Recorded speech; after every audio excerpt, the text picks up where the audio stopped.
नमस्कार.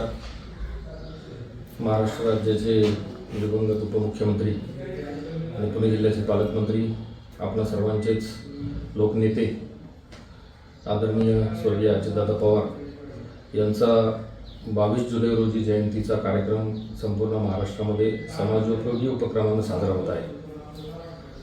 खरं तर अजितदादा आपल्यात नसणं हीच गोष्ट मनाला पटत नाही. दादांच्या जाण्यानं खूप मोठं नुकसान झालेलं आहे.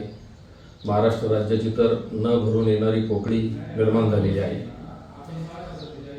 दादांच्या स्मृतिप्रित्यर्थ हा संपूर्ण आठवडा महाराष्ट्र राज्यामध्ये एक सामाजिक उपक्रमाचा सप्ताह म्हणून साजरा केला जातोय. त्यामध्ये जुन्नर तालुक्यामध्ये सुद्धा अनेक सामाजिक उपक्रम या संपूर्ण सप्ताहामध्ये राबविण्यात येणार आहेत. त्याच्यामध्ये वृक्षारोपण असेल, आरोग्य शिबिर असेल, शालेय साहित्यांचं वाटप असेल, प्रत्येक गावोगावी स्वच्छता शिबिरं असतील, असे अनेक उपक्रम या निमित्तानं साजरे केले जाणार आहेत.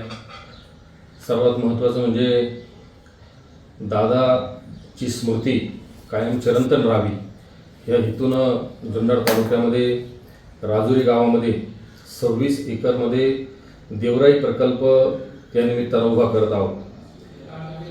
जुन्नर तालुक्याचे माजी आमदार सन्माननीय अतुल शेठ बेनके यांच्या माध्यमातून आणि देवराई प्रकल्पाचे प्रमुख राष्ट्रवादी काँग्रेसचे नेते सन्माननीय सायाजी शेठ शिंदे यांच्या सहकार्यानं आणि मार्गदर्शनानं हा प्रकल्प त्या ठिकाणी उभा राहत आहे. त्याच ठिकाणी अजितदादांचं स्मारक आणि त्याच्या सभोवताली जवळजवळ 7,000 वृक्षांची लागवड त्या निमित्ताने केली जाणार आहे. अतिशय सुंदर असा हा प्रकल्प त्या ठिकाणी उभा करत आहोत. एकदम प्लॅनिंगने त्या ठिकाणी डेव्हलपमेंट चालू आहे आणि या संपूर्ण प्रकल्पाच्या शुभारंभाच्या निमित्तानं त्या ठिकाणी येत्या 26 जुलै रोजी महाराष्ट्र राज्याच्या उपमुख्यमंत्री, आपणा सर्वांच्या नेत्या, पुणे जिल्ह्याच्या पालकमंत्री आदरणीय सुनेत्रावहिनी पवार, त्याचप्रमाणे सयाजी शिंदेसाहेब हे प्रमुख मान्यवर म्हणून त्या कार्यक्रमाला उपस्थित राहत आहे. अतुल शेठ बेनके यांच्या मार्गदर्शनाखाली हा संपूर्ण कार्यक्रम त्या ठिकाणी आयोजित करण्यात आलेला आहे. आपण सर्वांनी या कार्यक्रमाला मोठ्या संख्येनं उपस्थित राहून आदरणीय दादांच्या प्रती आदरांजली व्यक्त करण्यासाठी 26 जुलैला राजुरी या ठिकाणी उपस्थित राहावं असंही आवाहन या निमित्तानं करतो.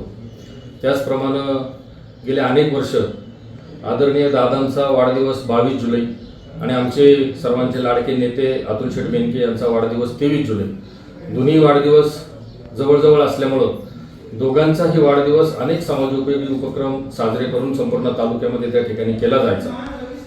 यावर्षी मात्र ही अतिशय फार मोठी दुःखद अशी घटना आमच्या सगळ्यांच्या दृष्टीनं आहे.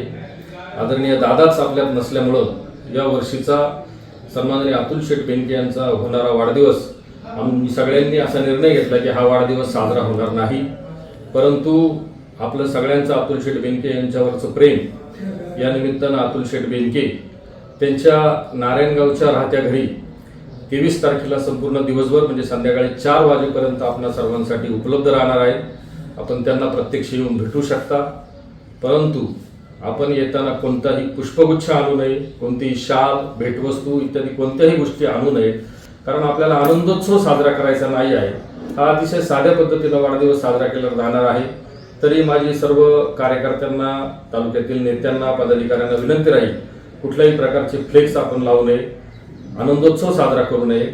आपण जर अतुल शेठला भेटण्यासाठी येणारच असाल वाढदिवसाच्या दिवशी, तर मात्र गेल्या अनेक वर्ष जसा बेनके परिवार, अतुल शेठ बेनके मित्र परिवार आणि संघटनेच्या वतीनं संपूर्ण तालुक्यामध्ये शालेय साहित्य वाटपाचा कार्यक्रम गेल्या अनेक वर्ष आपण घेतोय. त्या कार्यक्रमाला हातभार लावण्यासाठी आपण येताना जर विद्यार्थ्यांना उपयोगी पडतील अशा शालेय वह्या जर घेऊन आला तर तो कार्यक्रम अतिशय स्तुत्य होईल.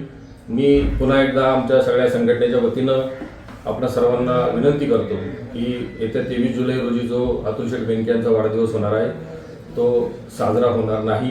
याच्या आपण सर्वांनी कृपया दखल घ्यायची आहे आणि सर्वांनी सहकार्य करायचं आहे. त्याचप्रमाणे येत्या 26 तारखेला आपण सर्वांनी देवराई प्रकल्पाच्या या कार्यक्रमासाठी मोठ्या संख्येनं उपस्थित राहून अजितदादांना भावपूर्ण आदरांजली व्यक्त करायची आहे.